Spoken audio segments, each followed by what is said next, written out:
પોરબંદરમાં છેલ્લા 2.5 દાયકાથી એક સિનિયર સિટીઝન સેવા યજ્ઞ ચલાવી રહ્યા છે। ખાસ કરીને શ્રીફળમાં ખોરાક ભરીને કીડીઓ માટે મૂકવાનું કામ તેઓ કરી રહ્યા છે, જેમાં અત્યાર સુધીમાં 1,25,000 શ્રીફળો તેઓએ કીડીના ખોરાક માટે મૂક્યા છે। પોરબંદરના છાયા સાંઢિયાવાડ વિસ્તારમાં રહેતા ચંદુભાઈ સોઢા 70 વર્ષના વૃદ્ધ છે। તેઓ છેલ્લા 25 વર્ષથી અનેરો સેવા યજ્ઞ ચલાવી રહ્યા છે। તેઓ શ્રીફળમાં ઘઉંનો લોટ, ખાંડનો ભૂકો, ચોખાનો ભૂકો અને તેલ જેવી ખાદ્ય સામગ્રી મિક્સ કરી ભરી દે છે।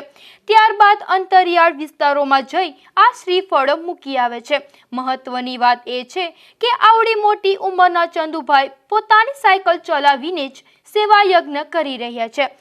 અત્યાર સુધીમાં તેમણે 1,25,000 જેટલા શ્રીફળો વિવિધ વિસ્તારોમાં મૂક્યા છે। ગઈકાલે પણ તેમના દ્વારા 250 જેટલા શ્રીફળ મૂકવામાં આવ્યા છે।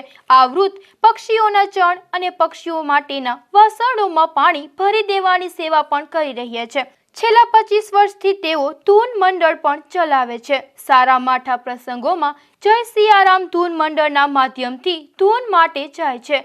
આ ધૂન ભજનનો તેઓ 1 રૂપિયો પણ લેતા નથી।